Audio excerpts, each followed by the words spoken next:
Hebrews 11 through 13. So again, chapter 10 ended with what's really important. For you have need of endurance, so that after you have done the will of God, you may receive the promise. As we saw last time, chapter 7 through 10, you could have a priest and a sacrifice and all these things, but it would do you no good if you didn't have loyalty or faith. Or put the other way around, without chapter 11, chapters 7 through 10 really does one no good. And I bring that up because it is interesting that books dealing with salvation, or how we've talked about salvation over the many years, do just the opposite, curiously. A book called Salvation, written in 1917, in the back, the index has 16 references to Hebrews 7, 8, 9, and 10, and 0 references to chapter 11. Have we gotten any better? In 2012, a book was written called The Explicit Gospel, 8 references to Hebrews 7 through 10, and 1 reference to Hebrews 11. Again, statistics can maybe not prove anything, but the idea that we emphasize the mechanics of blood sacrifice in Hebrews 7 through 10 is really not the point of the book of Hebrews. We're trying to get to chapter 11 and talk about what really saves a person. Well, Hebrews 11:1. Now faith is the substance of things hoped for, the evidence of things not seen. That word faith there, of course, is pistis. Let's use the actual Greek term and define it. This is from the Standard Academic Greek Dictionary or lexicon that scholars use today. If you look up the word pistis in Greek, both in biblical Greek and in classical Greek of that period, 3 meanings emerge. Number 1, the state of being someone in whom confidence can be placed, or faithfulness, reliability, fidelity, or commitment. I like that word, fidelity. Makes good sense. Number 2, a solemn, again, just looking up the Greek word pistis, it means a solemn promise to be faithful and loyal, assurance, oath, or troth. Like, unto thee I betroth my faith, a wedding ceremony that we used to say traditionally. And then number 3, another possible meaning of pistis is a state of believing on the basis of the reliability of one trusted, or trust, confidence, or faith. And that's where we get today. We often translate pistis as trust or belief. But notice, even as we say the word belief or believe, how weak that sounds compared to these ideas here. So, we trust, here's biblical faith, shall we call it, or biblical pistis. We believe or trust someone and then take an oath to that person and become loyal to that person. Of course, that's describing in biblical terms the concept of loyalty to Yahweh in the Old Testament story. Have you ever done something only because you know it was true, with all your senses screaming against it? That is really what this idea of pistis is all about in this chapter. So faith is not stepping into an empty elevator shaft hoping against science or scientific fact or probability that you're going to die, or hoping that the elevator floor will come up and meet you. It's not acting on a hunch. It's not acting against reason. That's commonly how people think of faith today in modern terms. But faith is acting upon or believing in someone based on what you know to be true in spite of your changing moods.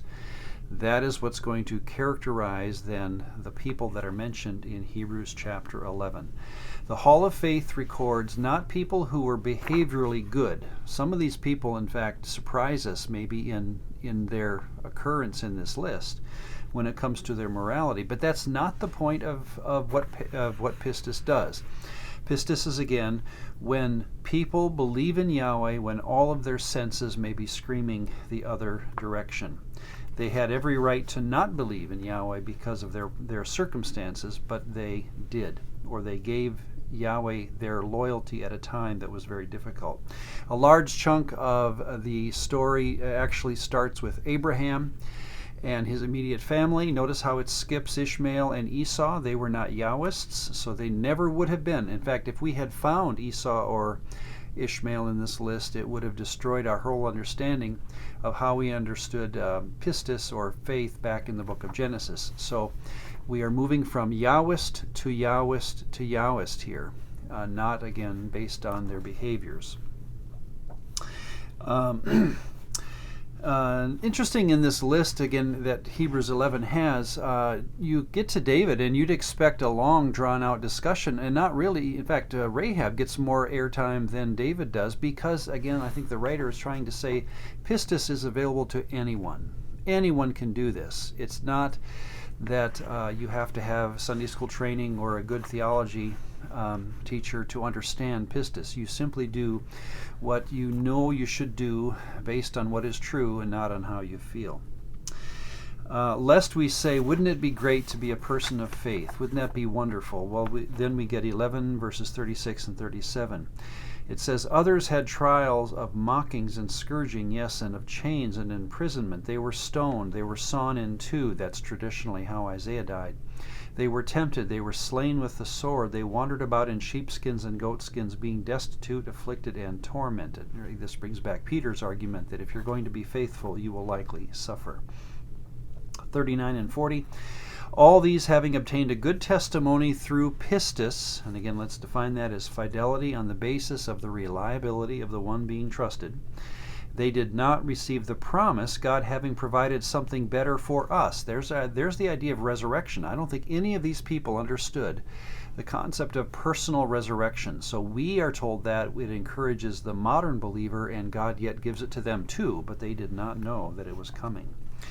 And then, of course, speaking of faith, the author can't help but directly turn from these heroes to the ultimate hero of our story, that is Jesus, 12 verses 1 and 2.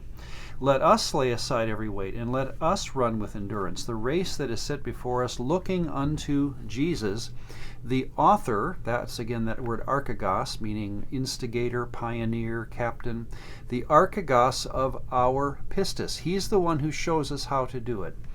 And he's also the finisher or the completer of that story. And then it even gives us that story, the ultimate story. For the joy that was set before him, he endured the cross, despising the shame, and has then been set down at the right hand of God. It's a story that we are to emulate and even participate in. A warning then comes, interestingly, in 12, 7, and 8. If you endure chastening, God deals with you as with sons. For what son is there that a father does not chasten? But if you are without chastening, of which we have all become partakers, then you are illegitimate and not, we're going to expect the word saved there, but then he uses the illustration of a son. You know you're a son when you are chastened by God, because God does not discipline neighbor kids, he disciplines his own. Well, 13 ends and it reminds us we're not dealing with a sermon necessarily, because we have verses like 13:1, let brotherly love continue. 13:5, very practical advice, let your conduct be without covetousness. Be content with such things as you have. Be careful not to fall into ambition, which always wants more.